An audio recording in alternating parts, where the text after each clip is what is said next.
that are in the closest proximity to the purity of source consciousness. Nyatana hatanaksiai, hotu, are the higher realms. When we explore the middle realms and the lower realms, they are expressions of exploration where there is projection, where there is holographic, what we can call distortion. It's an alteration, and it serves in every way, shape or form for exploration, for expansion. Yet I really wish to bring you into the higher realms today and take you on a beautiful journey, because the higher realms, when you look at this image, Hatutiatana Hatai, are made of very specific kingdoms, I guess you could say, beautiful cities of light, whole beautiful, universes on their own. Hatituna Hatai, we have the beautiful golden realms. The golden realms are filled with golden libraries of light, creation, abundance. The golden realms, Hatituna Hatanaksiai Ishnatai, and golden consciousness literally creates golden grids. And upon Gaia, the golden grid architecture which exists within her blueprint is what gives birth to golden civilization. So for humanity, this is the higher realms of ancient Egypt, golden, beautiful light, where love and freedom and thriving and incredible alchemy was present. This is the golden ages of Lemuria, where such beautiful freedom and love and, oh my gosh, enjoying this planet to the fullest in the oceans and Hutu on land present. Every single higher expression of civilization has been called a golden age for a reason, because it's woven within the golden grids of this planet. And the golden grids still thrive. You simply need to go and travel in nature and you'll find them everywhere. The deeper we go into nature and feel forests and waterfalls and mountains and oceans, you feel the presence of abundance everywhere. Hatumutu tiatana hatai. And when we explore the golden realms, these are the god and goddess realms, beautiful. There are planets, there are non-physical and physical, whole beautiful galaxies at play. And when we tune into the god and goddess beings, so when we're looking at, Isis, and when we're looking at the beautiful gods and goddesses of ancient Egypt, Mesopotamia, they have this golden light presence and such a beautiful golden codex of light. Yet the golden realms and the golden consciousness is not the only part of the higher realms. And I'd love to introduce this as what is source consciousness, the closest thing to source, golden realms. Then we've got celestial realms. Hatituna hatai. As we take you through them, we're sharing the frequency, and you can absolutely identify the distinct different frequencies that are there. The celestial beautiful realms, celestial planets. We spoke deeply about these beautiful planets in our 5-day event. We took you into a celestial planet in our 5-day event. These are the celestial realms. When we connect to the celestial realms, we often feel such a presence of beautiful wing, lots of wing technology. Not that you can't get wing technology in other realms, yet there's like feathery, beautiful, there's a lot of white. Who feels this white, this light blue, this beautiful purity about it? And here we have beings, angelic beings, archangelic beings, pure beings of light, non-physical, all in celestial light, celestial beautiful frequencies. Once again with Gaia, she has celestial grids, pure celestial light, portals into celestial frequency. And the celestial grids and the celestial frequencies co-created deeply in every advanced civilization on this planet. You can feel so much celestial light in Shambhala, in Atlantis, higher golden Atlantis, Lemuria, oh my goodness, and absolutely Egypt, a fusion. When we look at ancient Greece and the gods and goddesses of ancient Greece, Hera, Zeus, Athena. They are a beautiful hybrid of the celestial and golden realms. They're literally a formation of both realms co-creating. And so when you feel, I'd like to have you feel the subtle differences between beautiful Horus, Osiris, Anubis, Thoth, from Egypt, Isis, Sekhmet, and then next to them, feel the frequency essence of Hera, of Zeus, of Apollo, of Artemis. Can you feel that there's more white inside of the Greek and goddess beings? There's more of the celestial frequency. Not that the Egyptian ones don't have it. They do have some celestial frequency. Do you feel what I'm putting down? It's like, ooh, different libraries of light. And it's kind of like a personality, you know? These are the subtle differences that we can feel between each other. Every one of us has a big heart, and you'll be able to feel these, there's a different library at play here. Nyatana Hatai. So celestial. There's the crystalline realms of crystal consciousness, crystalline beings, crystal cities, our crystalline grids, crystal consciousness, pure crystal, and such a fusion. My gosh, the Lemurians and Atlanteans co-created so deeply with the crystalline consciousness, with the crystalline realms. Feel the frequency signature. Shamuktut Yatana Hatai, crystal frequency. Ni Shamatani Hatai, making up the higher realms, pure light. Niatana. We have the rainbow realms. The rainbow light. Many colors. Color technology at play. Color sings. Niatana Hatai. And so much beautiful fusion. Yatana, the rainbow grids of our planet. Every time you see a rainbow in the sky, you are connecting to rainbow frequency and the rainbow grids of our planet. They weave and fuse. And Niatana Hatai, when you feel into unicorn frequency, you can absolutely pick up rainbow light. Rainbow technologies are incredible. Why? Because they can scan spectrum. If you want amazing scanning technology, my goodness, rainbow tech.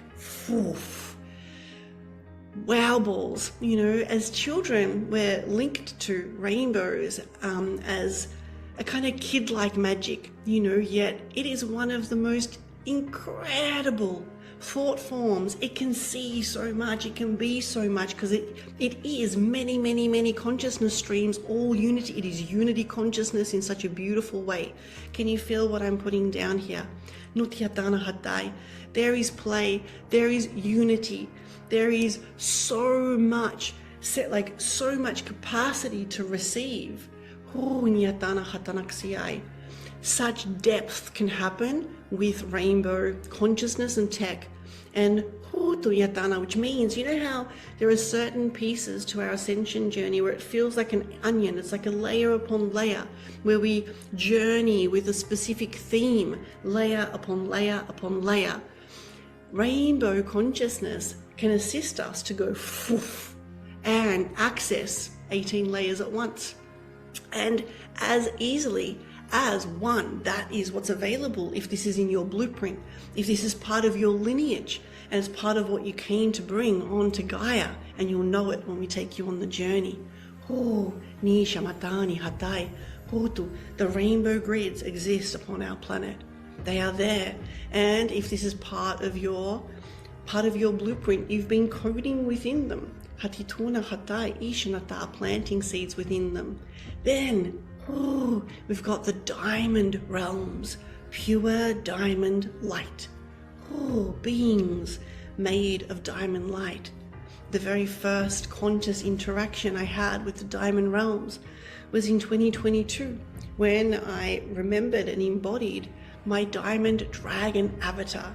And hand on heart, when I became the diamond dragon doing grid work in the skies of New Zealand, thinking this is awesome.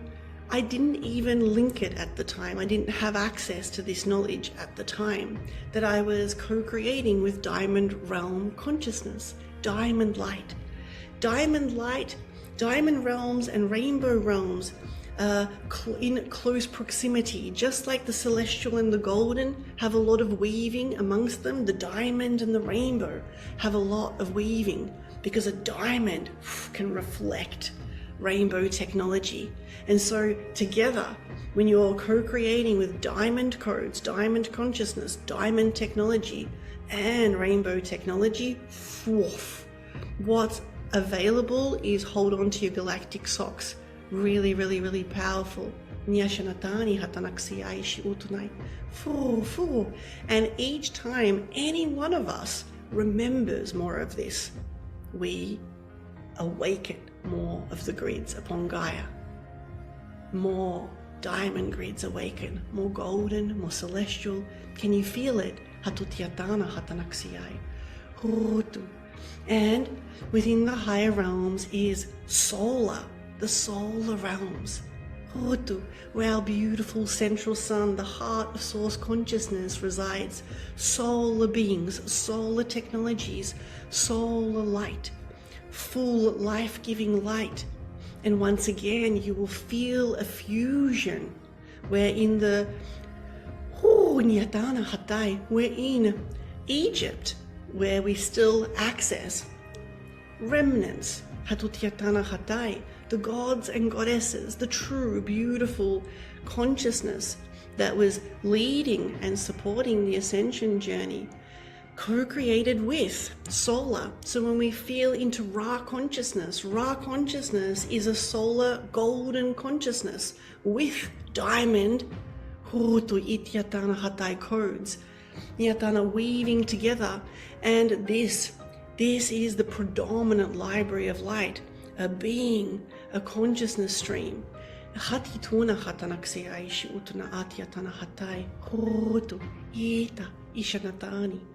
As you see this image and hear this transmission, do you feel yourself simply remembering this?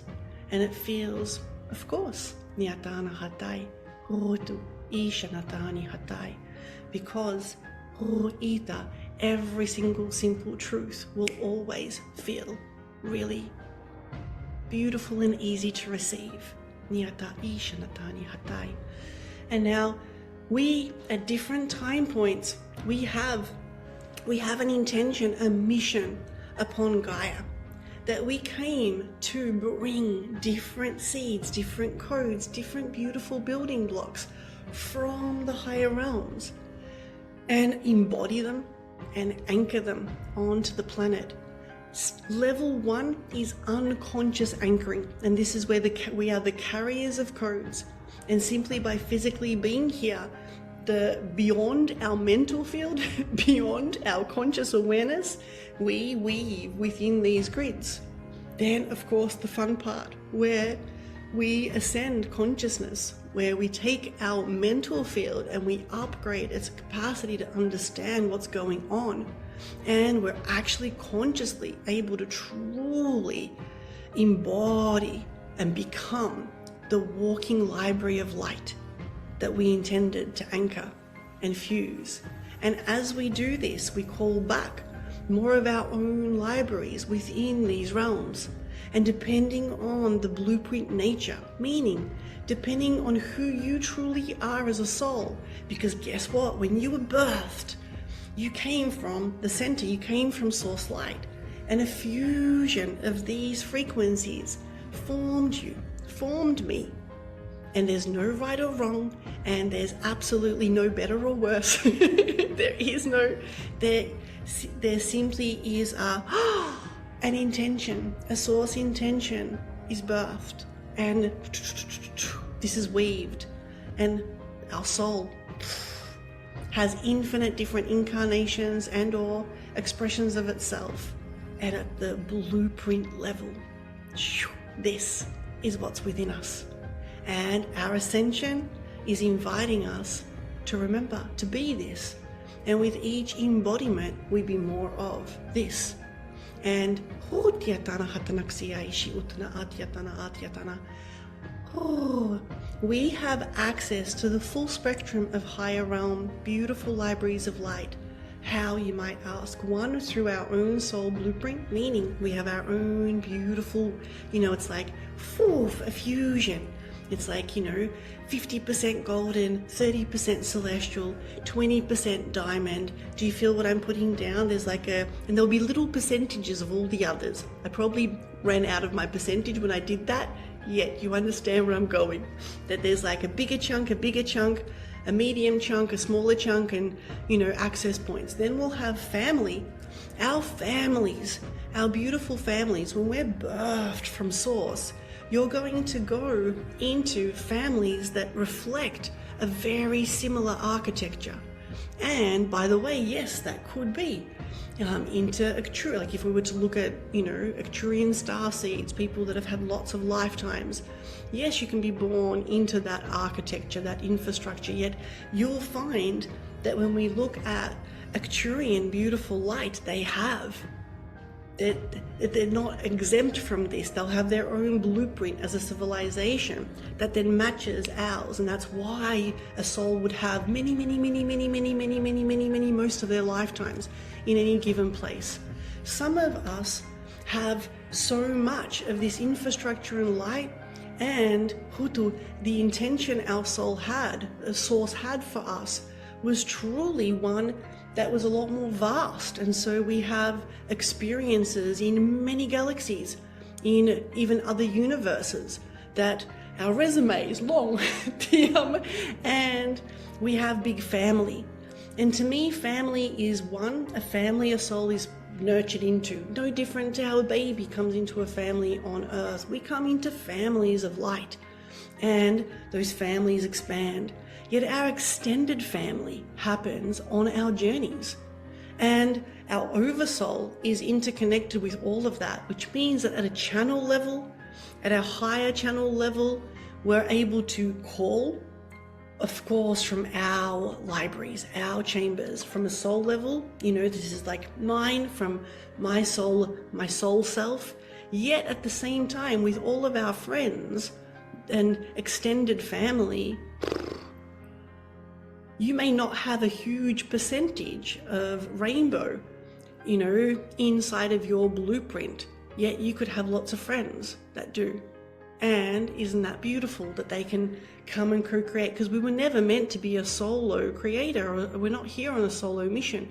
We came with teams. And I promise you, you came with a team that holds the whole field, the unity of it all in one. And it is incredible. And when we're co-creating with technologies and codes and consciousness from the higher realms, from this spectrum, I really just, there is not one single circumstance where we would not be able to recalibrate to true soul light, to true source light, to emanate beautiful purity. That there's so much love here, so much precision, so much is seen with no judgment. Nyatana hatai. And there are consciousness beings that represent each one of these, and then fusions and hybrid beings. Nyatana hatanaksiaishi utuna. Hutu ita.